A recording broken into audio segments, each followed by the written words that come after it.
3,250 करोड़ रुपए के loan fraud घोटाले के आरोप में सीबीआई ने पिछले हफ्ते आईसीआईसीआई बैंक की पूर्व एमडी चंदा कोचर और उनके पति दीपक कोचर को गिरफ्तार किया है और सोमवार को यानी आज इसी मामले में वीडियोकॉन ग्रुप के चेयरमैन वेणुगोपाल धूत की गिरफ्तारी भी हुई है। चंदा कोचर का पर आरोप है कि उन्होंने आईसीआईसीआई बैंक में अपनी पोजीशन का गलत इस्तेमाल करते हुए 2009 और 2011 में वेणुगोपाल के वीडियोकॉन ग्रुप को कर्ज मंजूर किया। इस मामले में करीब 7 साल पहले शिकायत दर्ज की गई थी और चंदा कोचर को इसी मामले की वजह से 2018 में आईसीआईसीआई बैंक से अपना पद छोड़ना पड़ा था। सर, ये पूरा घोटाला क्या था?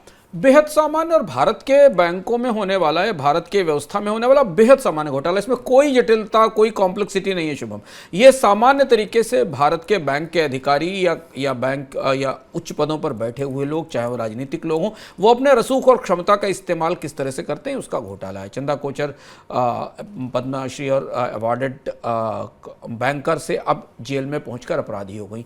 स्पष्ट सी सीधी सी चीज, कन्फ्लिक्ट ऑफ इंटरेस्ट, अपने पद का दुरुपयोग करने का मामला है।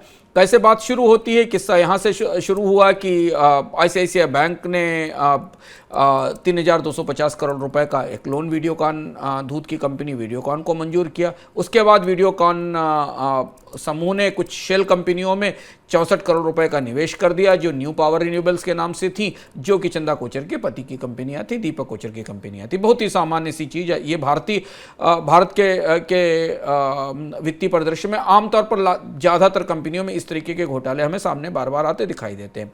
ये माना जाता है कि वीडियोकॉन ग्रुप को करीब 1875 करोड़ रुपए के 6 कर्ज अलग अलग समय पर आईसीआईसीआई से 2009 से 2011 के बीच में दिए गए, जब चंदा कोचर आईसीआईसीआई बैंक की मुखिया थी, प्रमुख थी और वो उसके शीर्ष पर बैठी हुई थी।